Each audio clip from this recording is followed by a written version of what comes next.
Goldsboro, North Carolina. Associated Press. Police said Tuesday they were investigating the fatal shooting of a gay community college worker as a possible hate crime. An expert who tracks hate groups said Stancil's facial tattoo with the number 88 was a clear indication of a neo-Nazi who have been accused of attacking gays. My question to you is, what's the difference between a neo-Nazi who attacks gays and a Muslim extremist who attacks gays? We know a gay was killed by being pushed off of a tower by a Muslim/ISIS sympathizer. We know gays are burned by Muslims. We know gays are hung by Muslims. What's the difference? I think we all know, but I'll tell you anyway. It's political correctness. Hillary Clinton goes unnoticed during food stop. The presidential hopeless makes a surprise visit to Chipotle on her first road trip of her second White House campaign. What she ordered. Actually, when she was asked about what she would like, she said, "What difference does it make?" Then someone stood up and said, "Hey, you're that brain cancer-ridden bitch involved with Bengazi." The Huffington Post reports female CEO, women shouldn't be president. This is the story I've been waiting for, because we have the first African American president, and that was a huge letdown. I'm not going to run down the whole list because, I'm not going to run down the whole list, but here are the main points. Democrats like Barack Obama believe in multiculturalism, where other cultures come over here, which include Muslims, and that culture includes killing people who don't believe the same faith they do. So under the multiculturalist Obama administration, Americans have died. Putting that aside, for one moment, do you remember Dragon Ball Z? Of course you do. They had Vegeta and Napa, then Android 17 and 18, then Freeza. Each one more powerful than the last. Barack Obama is considered the worst president since World War II. Can you imagine what the fuck Hillary Clinton is going to do if she gets elected? It's not that women can't be president, it's just Democrats who believe the same policies and have the same pro-gay, pro-multiculturalism, pro-feminist, pro-gun control, pro-global warming agenda, except the next person is going to believe it even stronger than the last one. I don't know. If it came down to picking a female president, the only two women that come to mind are Sarah Palin and Jan Brewer. They seem to see right through our occupier-in-chief. Colleague calls out O'Reilly's Christianity claim. A Fox News pundit disagrees with Bill O'Reilly's complaints that Christianity is under fire in the U.S. Christians are always under fire.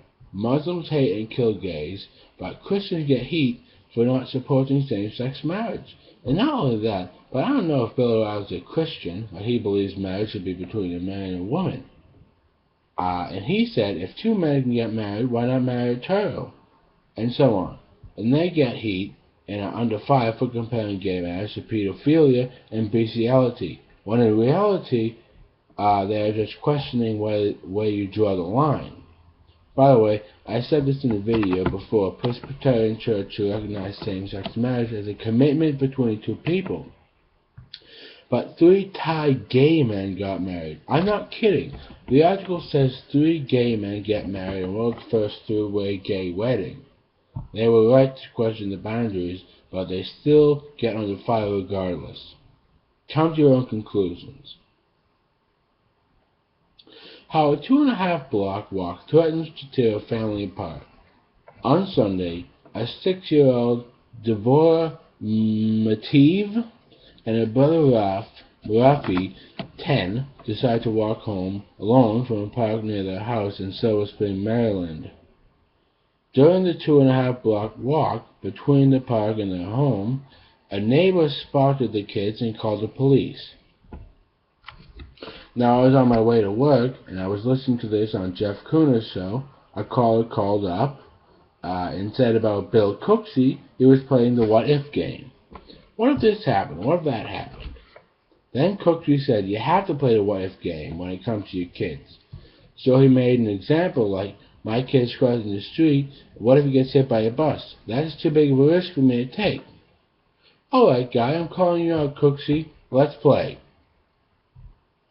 A teacher's aide in Lawndale, California was allegedly caught on surveillance video of molesting a female special education student, Juan Carlos. Teacher of the Year, accused of molesting 4 second-grade boys. Former teacher pleads guilty to molesting special ed students.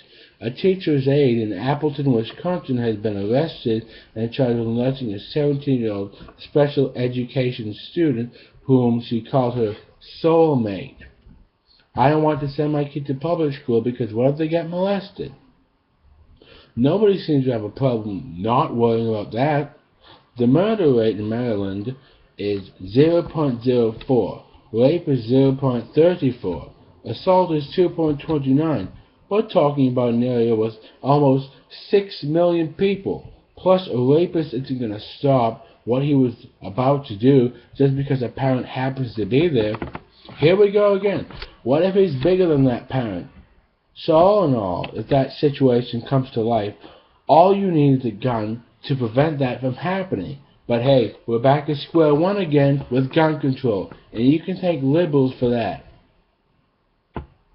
Again, more controversy surrounding kids. We have special needs children being released from school going home with red marks on their skin because they need to be restrained, because some of them act out. I said this before. The punishment doesn't fit the crime. A special needs child acts out, so he needs to be restrained to the point of red marks, possibly injuries. But Zarkov Zanayev actually kills people, and they just want to put him in jail. Nobody wants to hurt him. This is just another case of the rampant hypocrisy of the left. I'm going to end this video, on a terrible note.